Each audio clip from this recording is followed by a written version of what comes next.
All right. Well, I'm just checking my audio before we get started. And what do you know? It looks like we're connected. So that's always a plus. All right. Well, welcome to episode 2 of our series on why good people go toxic. Tonight we're going to be talking about the snowball effect of how things seem to start off small and have a tendency to get bigger and bigger and bigger and bigger and bigger. Before we do get into too much detail about how that happens, I do want to tell you that I wrote a book specifically on this very topic about how workplace bullying starts and eventually develops into bully culture where it's embedded into your organization. And you can go get that on my shop. If you go to stopbullyculture.com, my shop link is right at the top. Otherwise, it's shop.stopbullyculture.com. You really should go check it out because we just moved all of our resources and support resources to a new place, and so they're all there. But how does how do microaggressions start, and how do they snowball into becoming toxicity and eventually bully culture? One of the things I want to say before we get too far into it is that some of this might seem unfamiliar to you because maybe you came into a workplace that had workplace bullying or was pretty toxic by the time you got there. And I think that's where, a lot of organizations and bureaucracies, it's already been embedded and people cycle in and out. So depending on where you come into this process, you might not recognize some of these things because you're probably already in bully culture. That was my experience. It wasn't something that started when I got there. It was something that was there and I landed in. And so I wasn't part of the process of the snowball effect or how microaggressions, became bully culture. I got hired when it was full-blown bully culture and had been for decades. And that's because that's because leaders don't know how to get rid of it. But how does it happen? Snowballing effects from microaggression and that snowballing process is more about the organization and the people in it than it is about one person. Because the reality is if you have somebody who comes into your environment or somebody who is in your workplace and starts to become who is bullying or toxic, if somebody puts a stop to it. So for example, your supervisor says, hey, we don't do that here, and they do it again. Your supervisor says, hey, we don't do that again. We don't do that. And other people around the table say, hey, we don't act like that. People will have a tendency to stop it. And if you're a supervisor or a leader or HR, you have the ability and the power to stop it. So if that behavior is stopped or curbed, that person will either cycle out of your organizations or their behavior will change, because there's a tendency for us to want to fit into the group, be that whether the group is toxic or bullying or whether that's a healthy workplace. Okay, if that makes sense. Okay, so if somebody puts a stop to it, nothing goes further. Of course, you can guess that once the snowball starts down the hill, it is less and less likely that somebody will stop it. And what happens is that you have somebody in your workplace who pushes the snowball a little bit. So they test the waters to see what they can get rid of, what they can get away with. So you have somebody who might come into your workplace who starts with maybe kind of a subtle criticism, okay, and then they kind of look around the room to see the reaction, or maybe they don't even, most likely they don't even know that they're doing it. It just comes out of their mouth, and then once they say it, they kind of look around to see what's going on, and the reaction be that of horror and, yikes, or nobody says anything, makes a big difference. So when nobody says anything, and then they know that that's probably a behavior they can get away with. Okay, so one of the key things is, even if something seems minor, it's still important to say, hey, we don't criticize people here around the table. We give out feedback, but we don't call people names. Okay, and so that process, again, what I refer to that kind of as the initiation of that person who's toxic in your workplace, who comes in and tries to see what they can get away with. They keep pushing the line, and when they go up to the line and then they can cross it, and there's no accountability or no feedback that they shouldn't do that, they keep pushing the line further and further and further. Okay, and we also have a misconception that really needs to be talked about, and we have this massive misconception that when people in the workplace see something that's wrong, like somebody who's toxic, who's maybe going after a particular person or something like that, we have the misconception that that person who sees it is going to stand up and say something. Okay, that's not true. First off, most people don't know what to say or how to confront someone when there's been a line crossed in the workplace. And two, people don't say anything, especially if that person is a supervisor, or even if that person has been toxic for some time, right? They don't say anything because they feel like that person has power. So they don't know what to say, and so again, that's a problem. So you have this toxic person who keeps pushing the line, and those around who could intervene, even people who are on the same level, don't say anything. And that gives them a green light to continue. So we have a snowball. We have a person pushing and building the snowball because they have pushed the line and nobody says anything. And when they can get away with things, okay, so they start off with criticism, nobody says anything, then they move to yelling, then they move to email, right? They just keep pushing the line. And when there's no pushback to that, except from the person that they're going after, okay, then they keep pushing the line. And the other thing that happens too, it's not just like somebody is being mean, right? Or they're toxic to that person, and that's the only behavior that they're engaged in. The other thing that toxic people tend to do is, manipulate behind the scenes, because toxic people generally have low self-esteem, right? That they don't feel confident, and the reason that they're toxic and they're bullying is because the reality also is that bullying is empowering. If I can make you feel small, I feel big. It's pretty simple.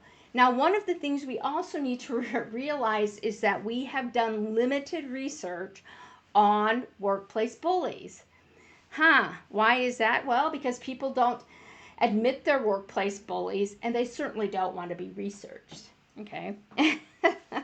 So it makes sense that we don't have a lot of research about them. And the research we have comes from people like me who've been victimized or been bullied in the workplace. But I've observed enough bullies to know that these are not people who feel good about themselves. Okay, they don't feel good about themselves, and the reason, because you don't bully others if you're feel good about your authentic sense of self, right? If you have a good sense of self. So that what I call the initiation phase is basically, again, people pushing the line and seeing what they can get away with. And also bullies and toxic people, again, behind the scenes, begin to start manipulating and spreading lies about the person that they're going after. Okay. They pick whoever is available. It's not about who you are. There's also a lot of misconceptions about the type of person who gets bullied, and the reality is anybody can be a bully and anybody can be bullied. So they pick who's ever available. Maybe somebody cycled out of the workplace and there's an opening for a new recipient of bullying. There's no target on a person's back, which is why I don't refer to people who've been bullied or are being bullied as targets. The word target, what I think it does is it misleads us to believe that somehow the bullying has something to do with the person rather than the person who's perpetrating the abuse. So it's the person who's being bullied or the recipient. And then those behaviors, so there's an initiation where people don't say anything. That bully or that toxic person is back behind the scenes talking about how the recipient or the one that they're going after, how a problem they are. And they do a lot of gaslighting. So they do overt toxicity and covert toxicity, gaslighting, lying, and that kind of thing. And again, just like if I'm the bully and I swear at you in a meeting and nobody says anything, when I go quote unquote vent to my supervisor about you, and my supervisor doesn't cut that off and say, hey, we don't talk about people like that, I start spewing more and more lies, which then, of course, what happens is the supervisor begins to think that some of those things that you're saying are in fact true. The other thing that toxic people do is they're good at cultivating relationships. It doesn't mean that people like the bully or the toxic person, even though the toxic person and the bully has likable qualities. It's that they're back behind the scenes spreading these falsities and the lies.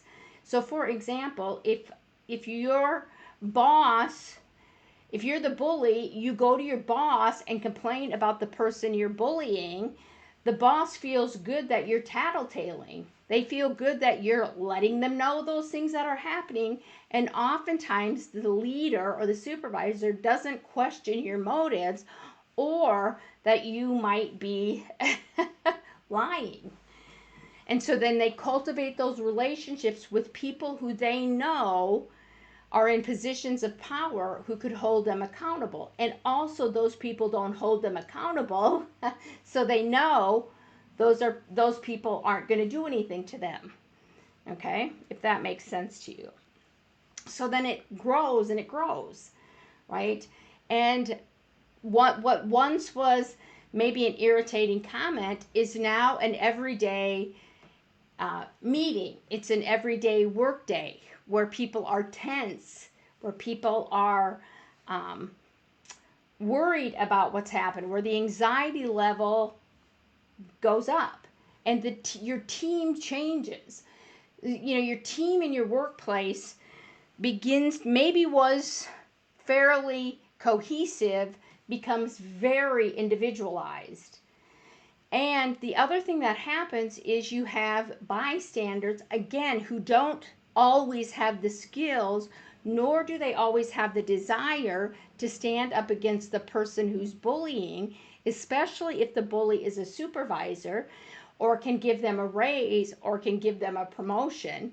They're trying to get those promotions and get paid, get more money. So they're building relationships and taking the side of the bully in order to get ahead in the workplace. They're playing the long game.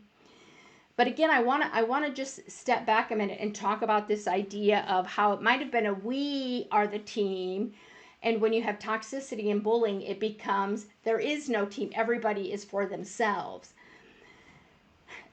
So bystanders begin to realize that the only thing they can do in the workplace is back the bully, because that's how they're going to get ahead, because they know whether the bully is a supervisor or just, someone on the same level, or even someone who on the hierarchy might be lower than they are, they know that because nobody's holding them accountable, because the supervisor kind of listens to this person, that person has power in the workplace. And so they begin to, not only do they not say anything when the toxic person is engaging in toxicity or bullying, they also begin to believe some of the things that the bully is saying, right? So they begin to build up this bias, which it's my side bias or confirmation bias. So when the bully says, Jan's a troublemaker, then they seek out information in their organization to confirm that I'm a troublemaker. So for example, when I report to HR or my supervisor, then bystanders see that as problematic. Okay? And so everybody ends up, lots of people in the workplace have my side bias. So they're believing what the bully says, and they are actually believing that the person who's being bullied, in fact, is the person who's the problem, and that they actually deserve some of that behavior. And they begin to, again, to go back to this idea of we versus I, they only start to do things that they know benefit themselves. They're not necessarily loyal to the bully, but they confirm the bully's stories about what's happening in the workplace because that's what they think will get them ahead. So they have my side bias. On one side, they believe that the person who's being victimized deserves it. So that's one reason they don't say anything. They don't really know what to say or how to say it or how to confront this person. And thirdly, then they also want to get ahead and they want to get that promotion. So they begin to play the long game of, if I keep my mouth shut, if I engage in bullying against this person, okay, because that's the other thing bystanders do, is they will engage in bullying. Again, as the snowball keeps rolling down the hill, microaggressions get to be more prevalent and more people begin to do them. And so what happens then, and this is where it becomes a massive problem, is those behaviors that we think won't happen then become normalized into our workplace. It becomes part of everyday work. It's not something that is unique. If we become immune to it. Okay, so again, when you first get to a toxic workplace and you sit down at a meeting and somebody starts to engage in yelling or swearing, or you get a nasty email, I mean, the hair on the back of your neck stands up and you think, geez, this doesn't feel right. And then what you do when bullying and toxicity has become normalized into your organization, what happens is then, especially if you're new, you begin to feel, you look to what other people are doing, and when nobody does anything, you're just like, what? Right? So you might step in and say, wow, I didn't know, name calling, right? Yeesh. Somebody's going to pounce on you and you're going to know not to do that. And it's not going to take you very long, even if you come into a toxic work environment, to know that you shouldn't be saying anything against the person and or persons or the culture that is now one that has gone from small microaggressions to massive toxicity and bullying. So it's really a process by which people are, we become immune to the things that we think shouldn't be happening in the workplace. The other thing I think too is so important, our bystanders are really very problematic and really important in how microaggressions snowball. And so the other thing too is we also believe that people know how to behave. I think I've said this over and over, so I'm sorry if I sound like a broken record, but there's no standard of professional behavior, because every place I've worked at has been a different kind of a situation, and the standard is sort of based on, well, you should know, when in fact there is no standard of professional behavior unless we define that. You're not born with professional skills, you learn professional skills. And again, the problem is when microaggressions snowball and people come into that workplace, what they're learning is microaggressions are professional behavior. Bullying is professional. And the reality is it's not, right? Those behaviors are not normal. They are not acceptable. And the longer microaggressions continue to snowball, the more difficult it is to get it out of our workplace. But at any level of any of the, if you read my book Stop Workplace Bullying, right, you can see the how it goes from one stage to the next stage to the next stage, right? So it starts at initiation, it escalates, it becomes normalized, and then it's maintained, right? And how is it maintained? Well, it's because those behaviors of bullying are now part of the organizational culture. And one of the things I always kind of get a chuckle out of, and it makes me kind of giggle just a little bit, is that, HR, they're big into their mission and values, right? They all can spew what your organizational mission is and the values that the organization has, and that's great. Except when you don't intervene and stop microaggressions from becoming toxic or becoming bully culture, there's a disconnect between what the organization is saying they do and what is actually happening. And that disconnect causes more problems for people in organizations, which again is also in my book. So I highly recommend that you just go download it on the shop.